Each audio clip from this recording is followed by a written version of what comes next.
Hi everyone! In this video you will learn how to predict enemy ultimates in Overwatch. Ultimate tracking. Keep track of how long it has been since enemy last used their ultimates. Sound cues. Listen for audio cues specific to each hero's ultimate ability activation. Visual cues. Watch for visual indicators such as Mercy's wings glowing when she's ready to use Valkyrie. Enemy behaviors changes.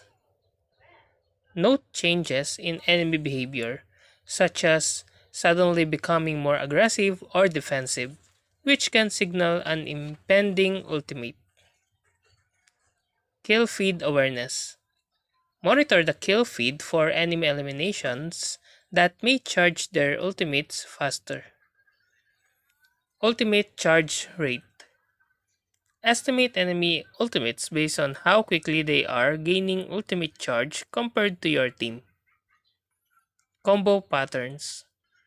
Recognize patterns in enemy ultimate combos, such as Zera's Graviton Surge followed by Hanzo's Dragon Strike. Positioning adjustments.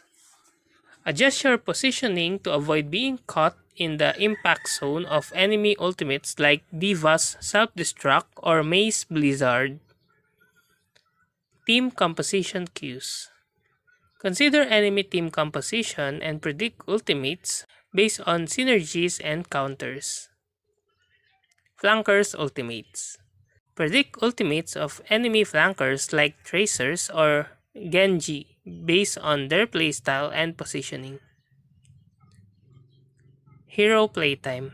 Gauge the amount of time an enemy has played a herb. Experienced players may have their ultimates ready sooner. Pre-fight ult tracking. Estimate which enemies are likely close to their ultimates before engaging in a team fight.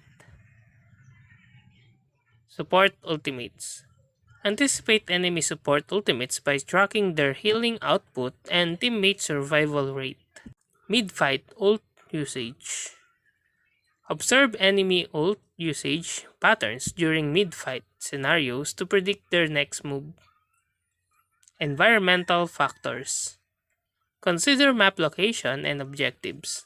Certain areas are more conducive to use specific ultimates. And that's how to predict enemy ultimates in Overwatch. If you like this video, please click the like and subscribe and ring the bell icon to notify you to our next video. Thank you for watching!